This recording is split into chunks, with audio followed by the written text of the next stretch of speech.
Well, hello everybody. How's everybody doing today? I hope you are having a wonderful, wonderful day. I hope you guys are staying out of harm's way. I hope everybody is staying safe, as safe can be. Okay, guys, this video is going to be a little small review on what's going on in our churches, guys. What's going on in these churches today? Wow. All I can say is that I believe it's true that everybody who says, Lord, Lord, not gonna make it in, guys. They not gonna make it in. Because it's a lot of wolves in sheep clothing. And I know I ain't got to tell y'all. I know y'all know already. But I was watching some videos, guys. I'm always watching some videos when I'm not working, and sometimes even when I'm at work on my lunch break. But I was watching a couple of videos, and it had to do with these pastors, guys. Pastors. Now, I'm not naive to the fact, guys. I know it's a lot of crooked stuff going on out here in this world. I'm not that naive to think otherwise. I know it's a lot of low down things going on in these churches. And I'm not just talking about fleecing the people, because we know a lot of these churches, they do that very well, fleece the people. But now these people, these so-called pastors, so-called pastors, seems to hit a new low. And I know it's not a new subject. I know stuff has been going on. It be going on in these, just look at some of the stories you heard about the Catholics and things like that. And I'm not calling one in particular, a religion out. I'm not doing that, because it's enough crap to go around. But just look at all the mess that's been going on.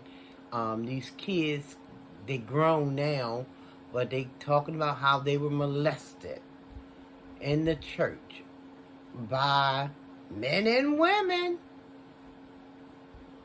Men and women in these churches, in these synagogues, or whatever they want to call themselves. It's a lot of disturbing behavior going on under the guise, I'm doing the Lord's work. No, you're not. You serving yourself, and you using these daggone unsuspecting people, fleecing them, taking their money. You living in mansions. Some of them got their own jets or planes, and people come to you if they in need a little help with a bill. Oh, we don't do that at this church. Or we can't help you. Go down the street, they might be able to help you. What? What kind of mess is this? You supposed to be helping the people, but you want to fleece the people. And if that isn't bad enough, then now you want to do a whole new low of mess. You're going after these babies. It's bad enough. Some of these so-called pastors running around, they married. Some of them got a wife. But you got your eyes on that sister, and in some cases, that brother or that brother.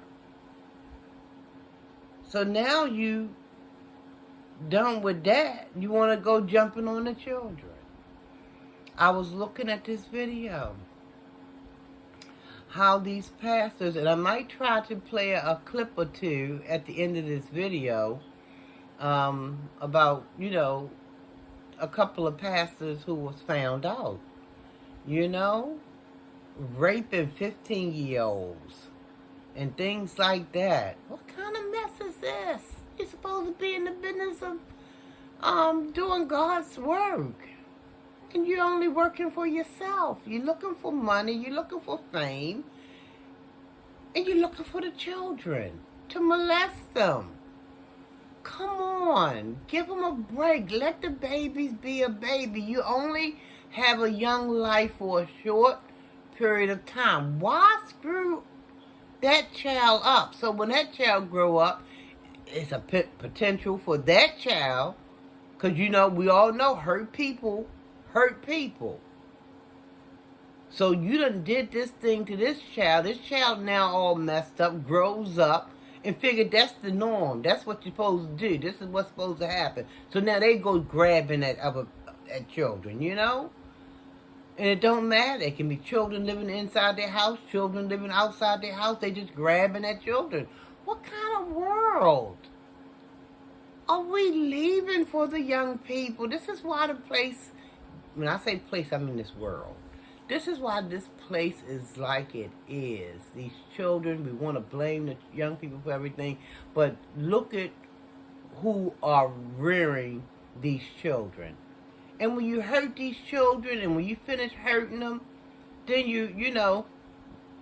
they grow up to be broken adults. They broken. That's why you have so much violence out here and so much crime, because somewhere down the line, they have been broken. And what do? They grow up to break other people. They jumping on. It's sad, guys. It's sad. This has got to stop. Almighty did not mean for this to be. We have got to stop this cycle. Since when did we didn't do stuff like this? We learned that behavior. We didn't do stuff like this.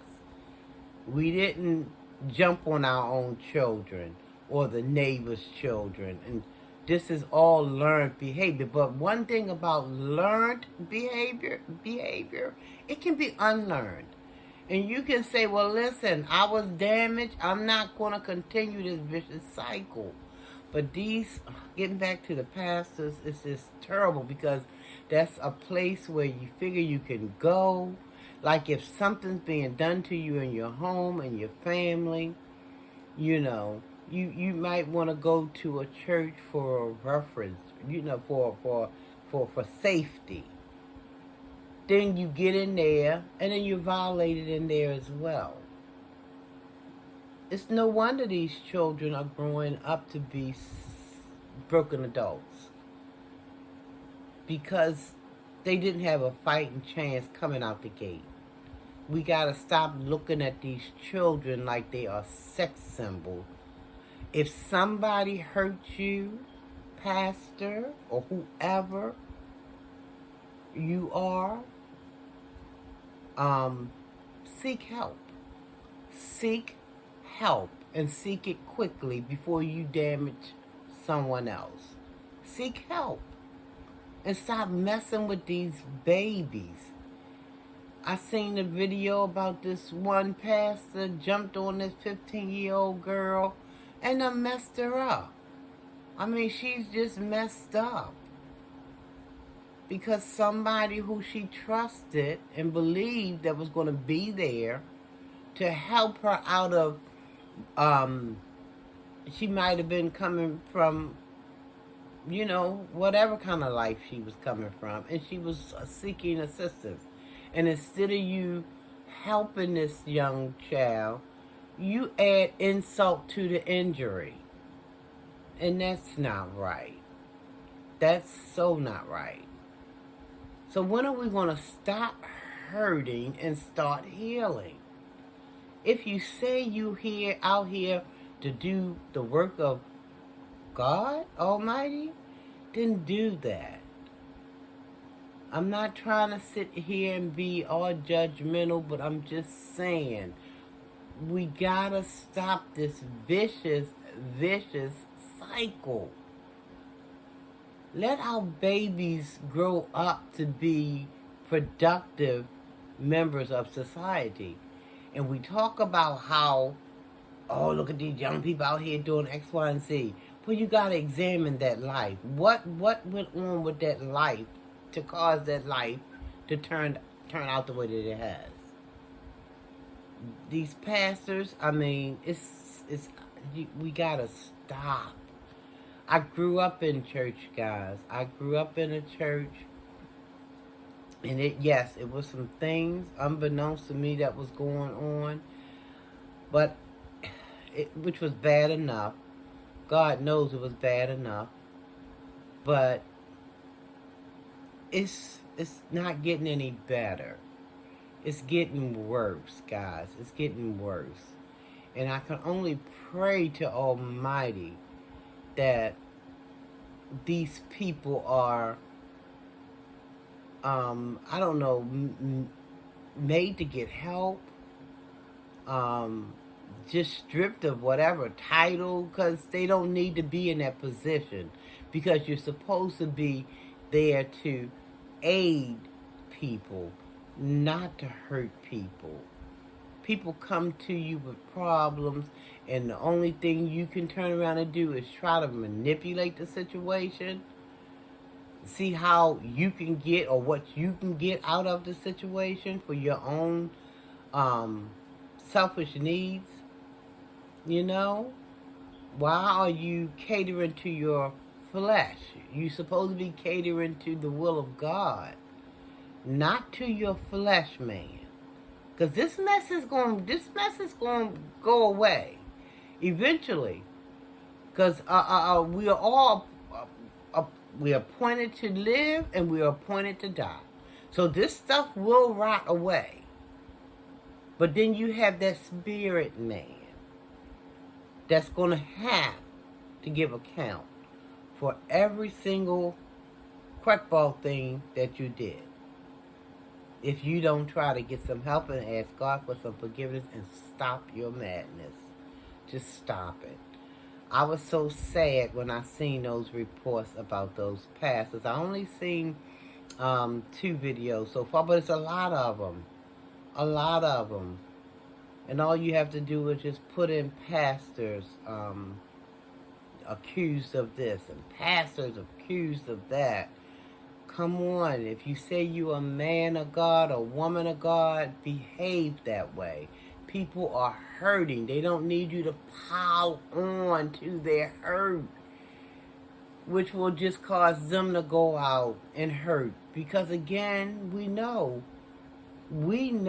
that hurt people hurt people. So I just wish that these pastors would get a grip and go back to maybe, now I don't know, some of them probably set out with the mindset of doing evil from the onset. You don't know. But I know there's some pastors and people who have really got into the church because they want to do some real good. Re-examine yourself. If you was hurt, get some help for it, so you can break that vicious cycle. Because our babies are paying for things that they should not be paying for, guys. So yeah, I just wanted to do that little review because that one pastor, oh, he was vicious. He just kept going on and on and on and on and on until they finally stopped them, you know. And it's a sad state of affairs, guys. It really is. I just wish that people would see the errors of their ways and just drop to their knees and ask God to just heal them, help them to break that vicious cycle and to just not hurt anymore, you know. I tell people who call my job, and I tell them, listen, I'm here to help and not hurt. I'm not here to hurt.